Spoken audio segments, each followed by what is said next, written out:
Coming up on Final Whistle, Sarah Cox is tasked with refereeing one of rugby's most heated battles. Probably goes down as one of the best experiences I've ever had. So Sarah Cox she has been involved the longest. Nothing's ever a dead set, and especially when it comes to selection. Crouch, bind, set. Have we got an angle that we'd like to see something? Did I just put a nail in the coffin for Colombia? It's this one I'm worried about. Right. Are your sound matched up? Action.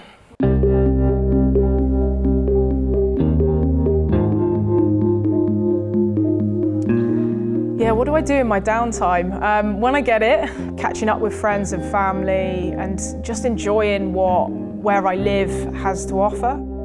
Sarah Cox is lined up to officiate the Army versus Navy game at Twickenham, allowing her some time at home amongst a hectic international travel schedule.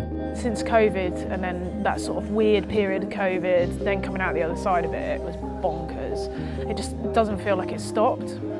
I think this, like after the Prem final, I think this is going to be the first bit of time off that we're all going to get. Yeah, a tiny bit of downtime and then... Let's say, have you got anything on the summer? I finished the sevens, so it means that a lot of the time gets freed up. Yeah. And then just chill out and spend some time at home, basically. Yeah. As much as referees need to be physically fit, it's their mental health which must be prioritised if they're to cope under immense game pressures. When I was doing a marketing job and then going out and doing an international sevens career and 15s, and then also coming home to try and balance a personal life, it can be quite challenging at times.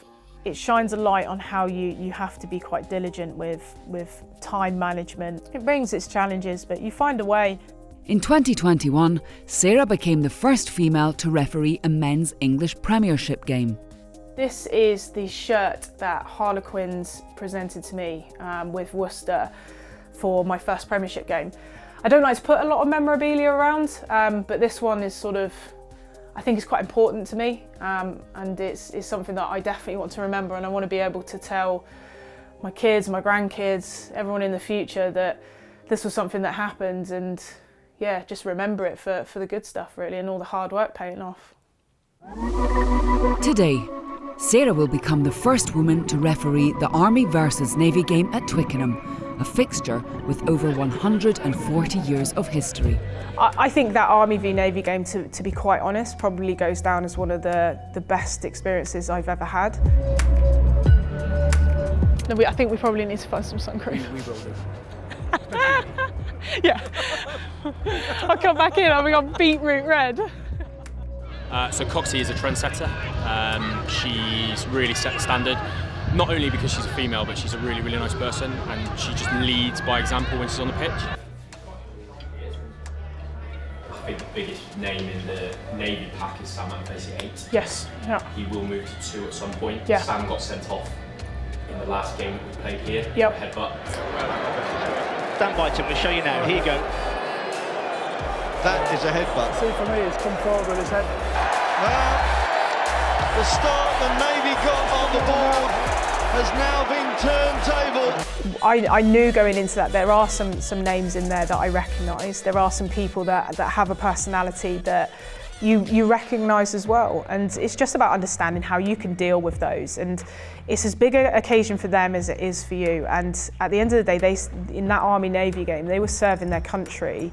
They served their country in the background, they were doing that on that pitch, and we all had a spectacle to invest in. We don't have TMO, okay, so we don't have a backup plan if somebody gets involved in something that could swing us one way or the other, okay?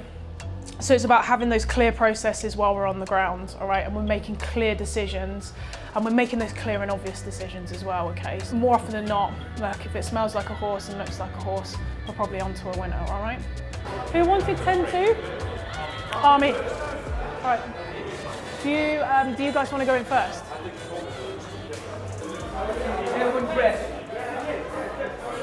No one's naked. Look, normal process, so I'll put a mark on that floor for you. Just set to the left of that mark. I know you've all got headspace then, all right?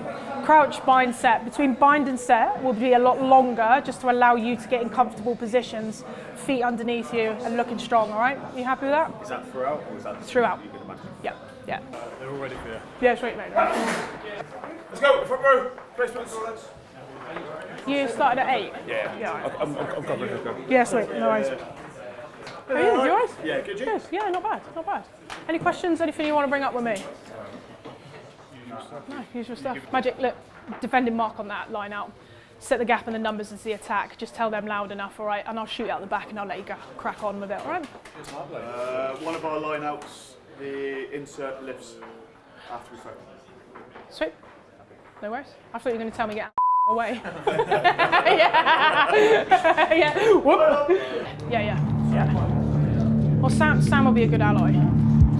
Yeah. He'll keep his head. He'll be all right. Nerves do play an impact, but it sort of sometimes manifests itself more as adrenaline and just getting out there and knowing that you've got a job to do. I've been involved in some fairly sizable crowds, but nothing like this, and nothing like this where we all get to sing our national anthem. With internationals, it's everyone else's anthem but yours.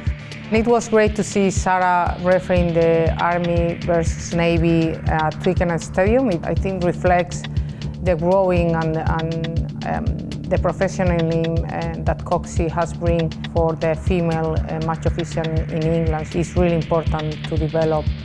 After 2 years without this fixture due to COVID, both teams are gunning to get one up on their rival. It's down to Sarah to keep the game and players from boiling over. Reece gets the call from Duncan. Duncan finds a way out to the right channel. And now the Navy are going to try and make something of this. And guess who? Duncan staying wide on this near side to mock the threat of Rokodunguni, but doesn't look like those forwards are going to give it up anytime soon. And that's why Sarah Cox gets into position.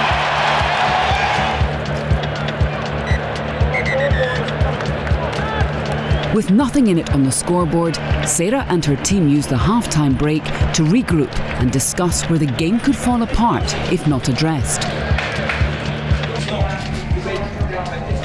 So, main talking point, let's face it, it's scrums. So we've got to keep those pitches now. It's getting to that point where I'm going to have to pull him out. I'm going to have to put it on record that if he doesn't change, then we're going to have to escalate and we're going to have to try and get someone on that can do something about it. He cannot hold his weight. He's chasing his feet on the set. Yeah, he is, because he's like in that position rather than in that position. He just can't hold himself, and he's relying on his flanker to hold on to him. When his flanker lets go, he's got nothing, and bang, off he goes. We're not getting heavily involved other than scrum time, but even then it's an expected involvement. Let's just keep going. Just keep those pitches. Don't get over involved with stuff. And that goes for me as well with breaks. 2 minutes, please. Thank you. In these close games, top referees prove their worth. And for Sarah, this is a chance to impress the selectors for a place in the World Cup match officials squad. Nothing's ever a dead set, and especially when it comes to selection, because there are lots of different things that play into that. So it's not just your performances on the pitch. If you're not a good person off the pitch and there are problems there, then you can forget what happens on that pitch. Oh, there's nothing going to stop Shane Naola from that distance. Big play coming. Matavesi, the man for the Navy. A hard-fought victory for the Army and history made for Sarah. It's now time to debrief with her team and reflect on the road that lies ahead. There is a roadmap towards the sort of World Cup and stuff, and it's building into that. And events like this are a part of that. They're a part of getting that experience in different environments, because you never know if I am selected to go to the World Cup, then I don't know what that's going to be like at the other end. I don't know what those stadiums are going to be like and what the crowds are. So to be exposed out there in a game that's actually 1 point in it as well, it really puts a different pressure on you and it gets you thinking in a different way. There is now an anxious wait until next month to hear if she is selected to referee at the World Cup in New Zealand.